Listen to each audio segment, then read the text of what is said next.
Welcome to the Debrief. I'm Stephanie Ramos. We have a lot of stories to get to today. It is day 33 of the partial government shutdown. President Trump is set to host a briefing call with state, local, and community leaders to talk about immigration. We'll have the latest on the government shutdown. Plus, we'll speak with federal workers who are struggling to make ends meet. Also, another drone causes chaos at an airport, and a teacher strike. You may remember these images. This teacher strike is now over in the country's second largest school district. We'll have all of those stories plus more, but first, here are your headlines.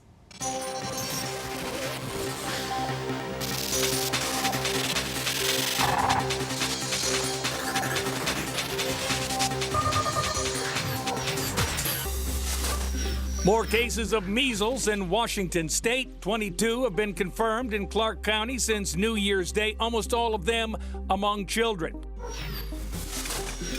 Following 2 straight nights of violence in working-class neighborhoods of Venezuela's capital, Caracas, more protests against the government of Socialist President Nicolas Maduro today. Dozens of international leaders have been critical of the Maduro regime. U.S. Vice President Mike Pence taking the lead, recording a video to Venezuelans. Nicolas Maduro is a dictator with no legitimate claim to power. He also tweeted that the U.S. would continue to support the opposition until democracy is restored. Maduro claims Pence is supporting a coup against him. Target now says it wants to start letting shoppers pay with their smartphones using services like Apple Pay, Google Pay, and Samsung Pay. Rollout of the new payment systems will take place over the next few weeks. A turned ankle has turned Serena Williams' fortunes at the Australian Open. Williams was 1 point away from beating Karolina Pliskova and moving on to the semifinals. But then Serena hurt her left ankle. Pliskova won 6 consecutive games to take the match in 3 sets.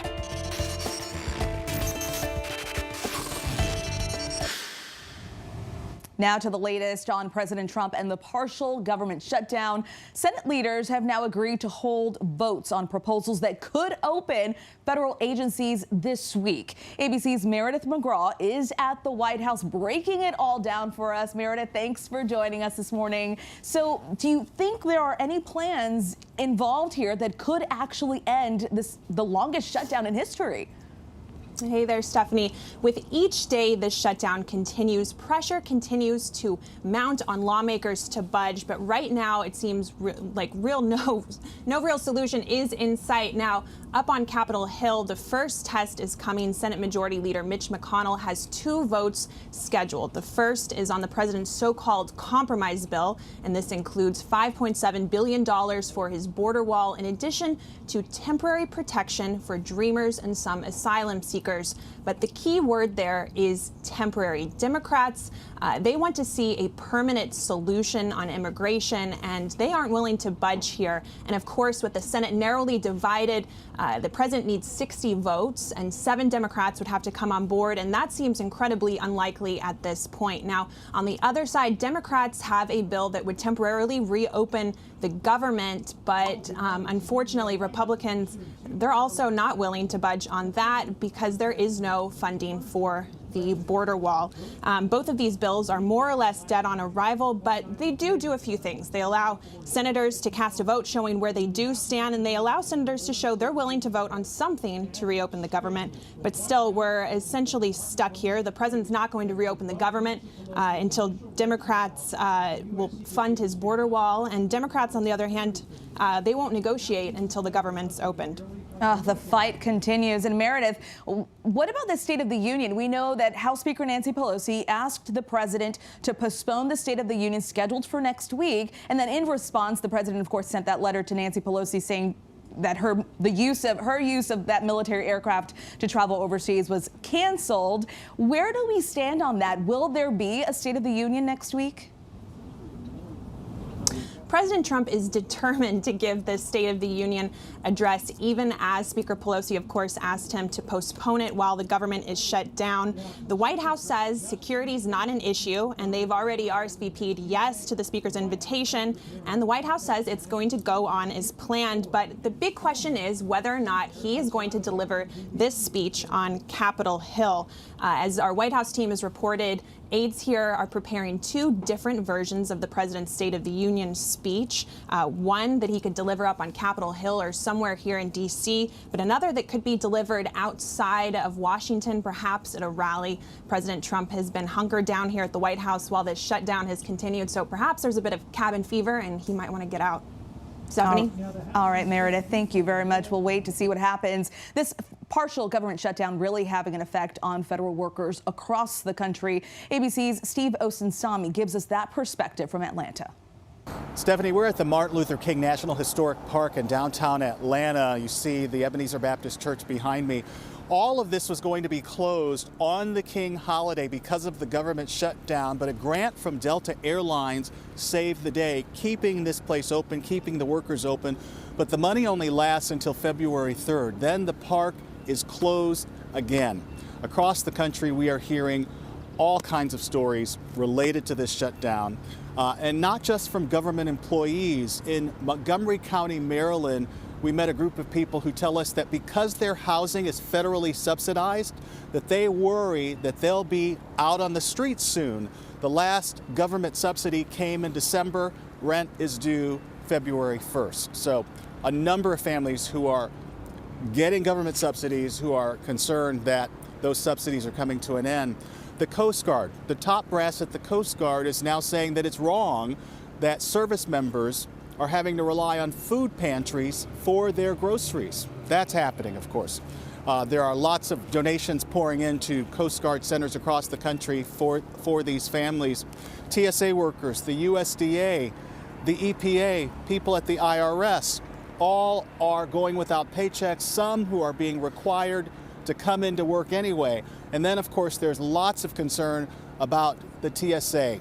Here in Atlanta, there is a big concern because the Super Bowl is coming here very soon.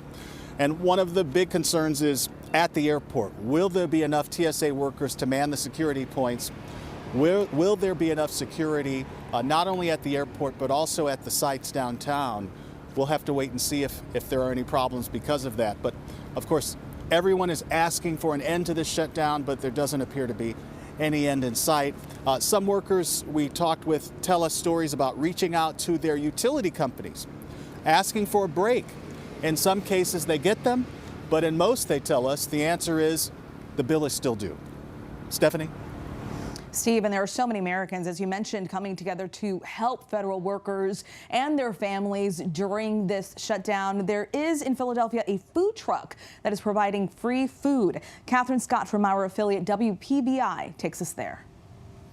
For the first time in its 35-year history, the area's largest hunger relief organization is enacting its disaster plan to quickly distribute food to federal employees in the area. Phil Abundance is setting up an emergency market here under I-95 in South Philadelphia. Federal employees can come, show their ID, and get much-needed food. There are 45,000 people in this area affected by this partial government shutdown. There have been resources cropping up all over the place, including nearby at the airport. They've already set up a food pantry, and today one of the local unions is bringing in food trucks to give TSA workers a hot meal. In South Philadelphia, I'm Catherine Scott. Stephanie, back to you. And operations are back to normal at Newark's airport in New Jersey after a drone was spotted over the area, causing major disruptions. ABC's David Curley is at Newark Airport with the latest.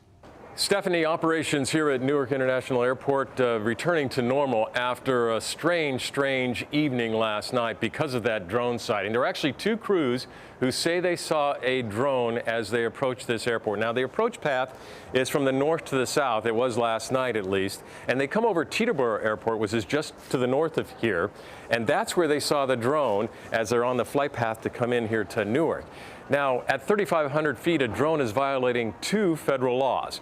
One, a drone without a waiver is not supposed to fly higher than 400 feet. So that was 8 times higher than what is expected of a drone to be flying in. And there is basically an exclusion zone around airports, 5 miles. You don't fly a drone 5 miles within an airport, and you don't go higher than 400 feet. So if this drone, if this was actually a drone, it violated a number of laws, which is why authorities are searching for whomever might have put that drone in an extremely dangerous place. We heard from pilots saying that, one of them saying that the drone was within 30 feet of his aircraft as he was coming here on this flight path, and he called it critically close in a critical space, because there is nothing more dangerous in flight than the landing and takeoff phase of a flight. So that's why it spooked the pilots, and that's why the airport ordered a ground stop, basically telling aircraft to circle before they came in here, and they actually had aircraft waiting at departure points that could not fly here to Newark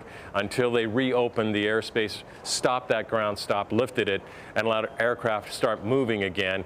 This, of course, delaying thousands of passengers who were coming in and out of Newark Airport last night. Now, this comes about a month after we had those drone scares outside of London at Gatwick Airport. There were thousands of passengers inconvenienced. That cost a lot of money to airlines. That airport was basically shut down for a day and a half, nearly 2 days. They still have not found anybody responsible. And that Gatwick situation was called hysteria in a statement by one of the biggest drone makers, DJI, which is a Chinese company, called that hysteria, and in its statement questioned whether or not the pilots here coming into Newark actually saw a drone. Was it a balloon, or was it a plastic bag, or something else? Authorities are hoping they can find a culprit and solve this mystery, which inconvenienced thousands of travelers. Stephanie? David, good news there that things are back to normal, and also some good news in Boston. A 23-year-old woman who had been missing has been found safe, and she's back home. ABC's Whit Johnson has those details. Stephanie, overwhelming relief here in Boston, especially from the family of 23-year-old Olivia Ambrose. She is now back home after a medical evaluation and after this terrifying ordeal. She had just moved to Boston to work for a software company and was celebrating on Saturday night at this bar. Hennessy's here with friends and family. At some point in the evening, she wandered off, disappeared, and police believe that she walked down here and actually boarded the public transportation system. They know that because they were able to locate surveillance images of Olivia joined by 2 men. One of those men actually clutching her, put his arm around her and walking with her, police saying as if he was guiding her along. They were able to pick up surveillance images throughout the evening. She left here about 11 o'clock at night. They picked her up on surveillance around midnight, a little bit after midnight, various locations in the public transportation system around the city. Ultimately, guiding her to an area called Charlestown, Massachusetts, part of a neighborhood in Boston. They also got a cell phone ping that put Olivia in that general area. Still, though, they couldn't find her for almost 3 days. So eventually, police released some of the surveillance images showing a man's face. It wasn't 2 hours later, they were able to find Olivia alive inside that man's apartment. They say he opened the door, let them in without incident. There were no weapons there, and Olivia was standing next to him inside. Now, the man is 38-year-old Victor Pena. We have exclusive video from our Boston affiliate, WCVB, showing Pena in handcuffs being taken into custody. Police say he is known to law enforcement.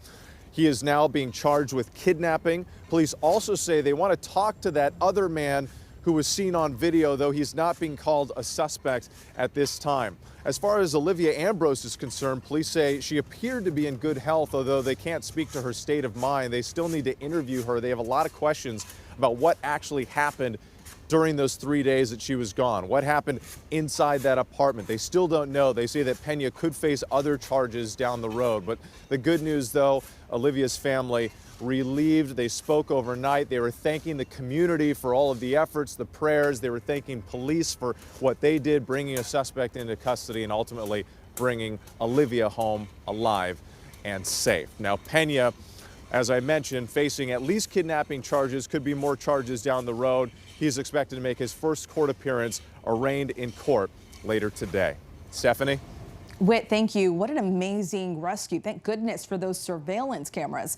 Well, now let's go to California. Teachers are back at work in Los Angeles, the country's second largest school district, after being on strike for several days. ABC's Romina Puga has the very latest. And Romina, what type of deal did the teachers reach with the school district?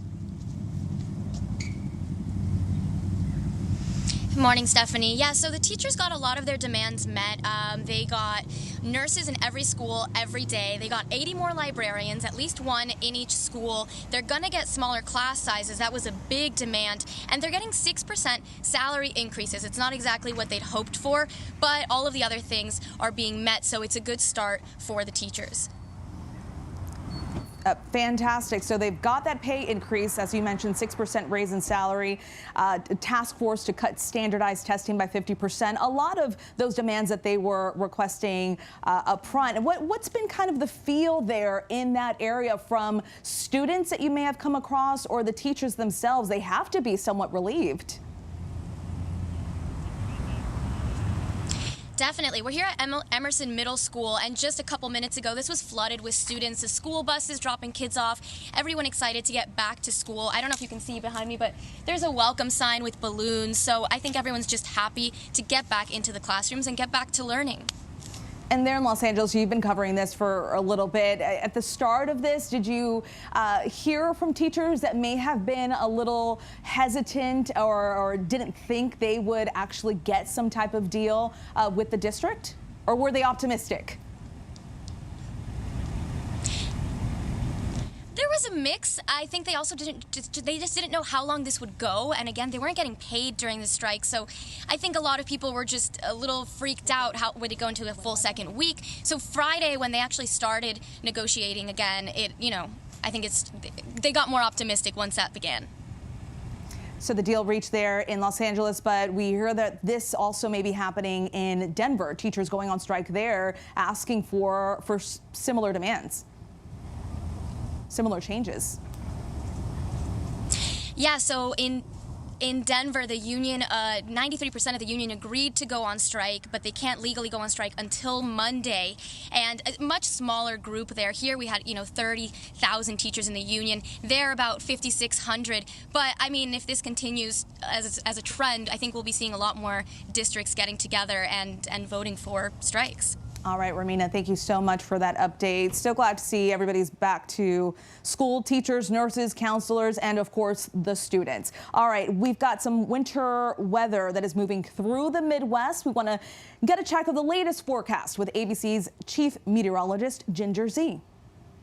Stephanie, thank you. How about we talk about Detroit Metro still being closed this morning because of freezing rain, and then slide-offs on runways in Indiana, and that storm still moving east. So let's look at some of the pictures. Iowa State had first a sheet of ice, then snow on top of it. The students tried to slog through the snow there.